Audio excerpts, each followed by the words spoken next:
Bienvenue sur Africa 24 dans cette nouvelle édition du 12-15. Voici les titres de l'actualité.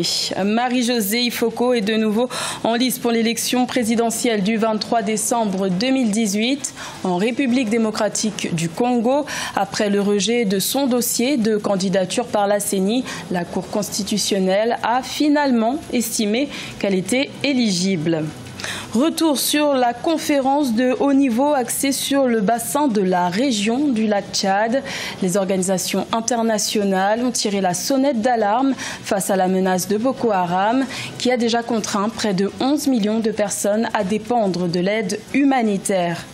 Et le gouvernement gabonais lutte contre la dépravation des mœurs. La diffusion de clips jugés obscènes constitue désormais un délit passible d'une peine de prison allant jusqu'à 2 ans et d'une amende allant jusqu'à 500 000 francs CFA. Marie-Josée Ifoko est l'unique femme parmi les 24 candidats en lice à l'élection présidentielle du 23 décembre 2018 en République démocratique du Congo. Après avoir été recalée dans un premier temps par la CENI, sa candidature a été validée par la Cour constitutionnelle. En cas de victoire à l'élection présidentielle, elle promet de s'attaquer en premier lieu à la restauration de l'autorité de l'État. Reportage de notre correspondant Jacob Boka. Marie-Josée Ifoko est l'unique femme à la course pour l'élection à la magistrature suprême en République démocratique du Congo. Mariée et mère de 8 enfants, elle est présidente du parti Alliance des élites pour un Congo nouveau. Elle mise sur l'électorat de jeunes pour accéder à la plus haute charge du pays. Une fois élue, sa priorité sera de restaurer l'autorité de l'État. Je voudrais que le Congolais comprenne d'abord qu'il va falloir que l'État existe en premier. Une fois qu'on a pu faire des réformes au niveau de la police, que ce soit au niveau de l'armée, au niveau de l'administration, au niveau de la justice, et qu'on peut faire asseoir cette autorité de l'État, les choses vont être différentes. Marie-Josée Ifoko a aussi exercé les fonctions de commissaire spécial adjoint de la province de la Chuapa. Ayant renoncé il y a 6 ans à la nationalité canadienne qu'elle détenait, l'invalidation de sa candidature par la CENI était une surprise. J'étais vraiment surprise, j'ai dit avec tout ce sacrifice que j'ai fait, renoncer à la nationalité canadienne depuis 6 ans, et là comme ça, d'un jeu de main, quelqu'un a décidé de balayer ma candidature, j'étais sincèrement surprise. Mais j'ai dit je m'en remets à la justice parce que j'en ai pas une autre. La Cour constitutionnelle c'est la seule qui avait comment dire la possibilité de traiter nos dossiers et donc je m'en suis remise à cette justice-là. Si être l'unique femme à la course pour la présidentielle du 23 décembre peut être interprété par beaucoup comme un atout pour cette candidate, Marie-Josée Ifoko regrette tout de même cette multitude de candidatures. 24, c'en est trop, estime-t-elle. Depuis une dizaine d'années, le bassin de la région du lac Tchad fait face aux attaques répétées du groupe terroriste Boko Haram, ce qui a contraint près de 11 millions de personnes à dépendre de l'aide humanitaire. Une conférence sur la question s'est tenue à Berlin, en Allemagne, les 4 et 5 septembre. Une rencontre durant laquelle 11 organisations internationales ont lancé un appel en faveur de la protection des civils. Ibrahima Djoumaba. Le bassin du lac Tchad est secoué depuis plusieurs années par les attaques répétées du groupe terroriste Boko Haram. Cette crise a fait au moins 2,4 millions de déplacés rien que pour l'année 2018. Les autorités des pays riverains du lac Tchad, à savoir le Nigeria, le Niger, le Cameroun et le Tchad, ont élaboré plusieurs stratégies de lutte contre ce groupe terroriste, mais son action sur le terrain est encore visible par des attaques sanglantes et des enlèvements. Ils jouent sur la vigilance des forces de défense et de sécurité. Ils entrent, ils pénètrent, ils tuent et ils s'en vont. Au sein de ces populations-là, ils ont peut-être des informateurs. À partir du moment où ces populations-là même n'ont pas la garantie qu'ils peuvent être assurés d'une protection, ça pose sérieusement problème. Lors d'une conférence à Berlin, en Allemagne, les 4 et 5 septembre 2018, 11 organisations internationales ont lancé un appel à la protection et au soutien des populations de la région du lac Tchad contre les attaques de Boko Haram. Si on crée le dispositif pour que les frontières soient sécurisées au niveau de tous ces pays-là. Les frontières où les menaces persistent, on peut parvenir à bout de cette force-là. Mais tant que c'est juste des patrouilles ponctuelles qui se retirent au bout de quelques semaines, au bout de quelques mois, je me dis, ça pose un problème au niveau de la population du point de vue de leur contribution pour l'éradication, parce que tout simplement, ils se disent qu'ils ne sont pas sécurisés. Aujourd'hui, environ 11 millions de personnes dépendent de l'aide humanitaire dans le bassin du lac Tchad. Depuis le début de l'année, 1,7 million de personnes se sont déplacées au nord-est du Nigeria et plus de 215 000 personnes ont fui vers le Niger, le Cameroun et le Tchad.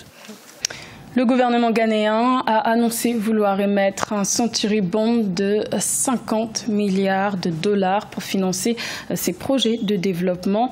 Cette obligation de 100 ans est en phase avec la volonté du Ghana de s'affranchir de l'aide du Fonds monétaire international, comme annoncé début 2018. Ibrahima Djoumaba.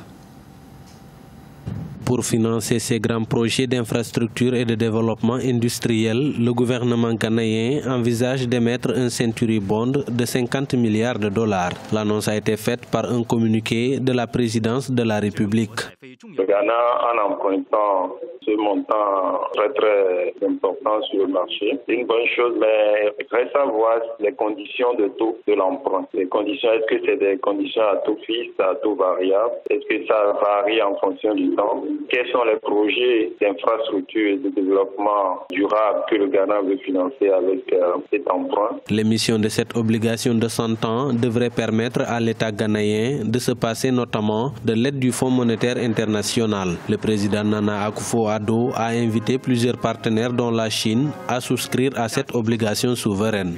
Pour pouvoir faire face au financement d'investissements et de projets de développement, il est impératif de diversifier les partenaires et d'aller vers des partenaires où on peut échanger gagnant-gagnant. Au Ghana, le développement des infrastructures est au cœur des politiques publiques. 8 accords de coopération ont été signés entre la Chine et le Ghana, dont un accord de 2 milliards de dollars pour la construction de routes et de chemins de fer dans le pays.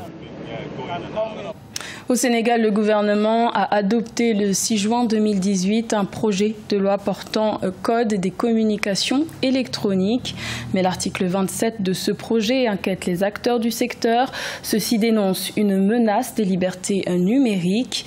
L'Assemblée nationale se penchera sur ce projet au mois d'octobre. Reportage de notre correspondant El Hadj Ndiaye.